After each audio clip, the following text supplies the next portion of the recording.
या फिर ये वाला।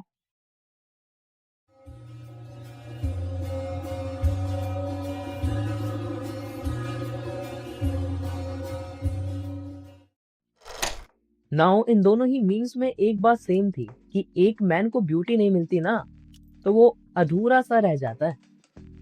मगर ये ट्रू ब्यूटी क्या है, इसे समझने के लिए हमें ये जानना होगा कि लाइफ क्या है। हमारी लाइफ को अगर एक गेम की तरह देखा जाए तो वो हमारे चाइल्डहुड गेम बर्फ पानी जैसा है। इसमें एक प्लेयर टच करके दूसरे को फ्रीज करता है या बर्फ बनाता है, और बाकी भागते हैं खुद को अनफ्रीज रखने के लिए या पानी रहने के लिए। लाइफ बिल्कुल ऐसी ही है। हम चीजों को चेज करते हैं, उन्हें पाकर फ्रीज करने की कोशिश करते हैं कि बस ये मिल गया, अब ये यहीं रुक जाए। पर नहीं, ना हम रुकते हैं, ना ही लाइफ उन चीजों को हमारे पास रहने देती है। गजब ही खेल चला रखा है। जो मिला था वो तो छूट जाता है या उसका मजा खत्म हो जाता है। हम फिर भागने लगते हैं। मुझे अपने घर जाना है। पूरी जिंदगी बस यही रैट रेस चलती रहती है। तो डेफिनेशन ये हुई, ब्यूटी वो है जो एक इंसान की डिजायर उसे दिखाती है। जैसे एक बंदर को केला पसंद आएगा, मछली को पानी, और हेमा मालिनी जी को कैंटारो का पानी। तो जो बेस्ट डिजायरेबल थिंग होगी वही ट्रू ब्यूटी होगी, और ये वो चीज है जो आपकी सारी सफरिंग को हमेशा के लिए एंड कर देगी, ताकि इस रैट रेस से निकल पाए और एकदम परम आनंद मिल जाए। अब सवाल ये है, वो चीज क्या है? देखो, मैं कोई साधु बाबा नहीं हूँ। ये चीजें जैसे पैसा, career, partner, I mean baddie जरूरी है। इनसे लाइफ इजी और सिक्योर बन जाती है। पर प्रॉब्लम तब आती है जब हम इन्हें ही भगवान बना देते हैं। एक्चुअली में ये मोस्ट डिजायरेबल थिंग नहीं है, ये ट्रू ब्यूटी नहीं है, ये टेम्पररी पेन किलर्स है। मोस्ट डिजायरेबल थिंग यानी ट्रू ब्यूटी इन सबके परे है। वो उन हॉन्टिंग सवालों में है, जैसे हु आर यू, तुम कौन हो, व्हाई आर दिस डिजायर इन मी।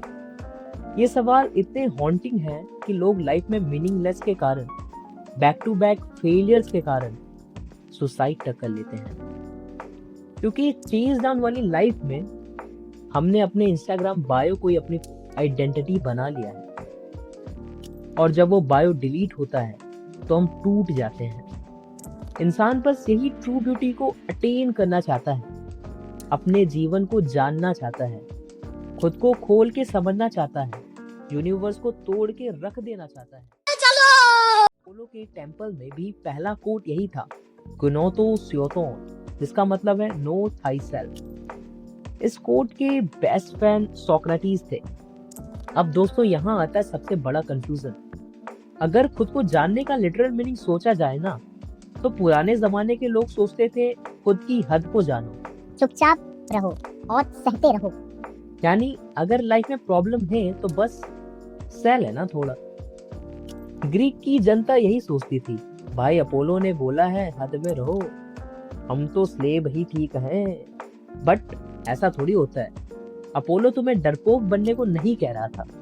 इसका असली मतलब है अपनी कमजोरी को पहचानना और उसे एक्सेप्ट करना। जो लोग अपनी खोखली हालत से खुश होने का दिखावा कर रहे हैं, जो बदलना नहीं चाहते, वो जिंदा होकर के भी मरे हुए हैं, वो बस सांस ले रहे ज़ॉम्बीज हैं।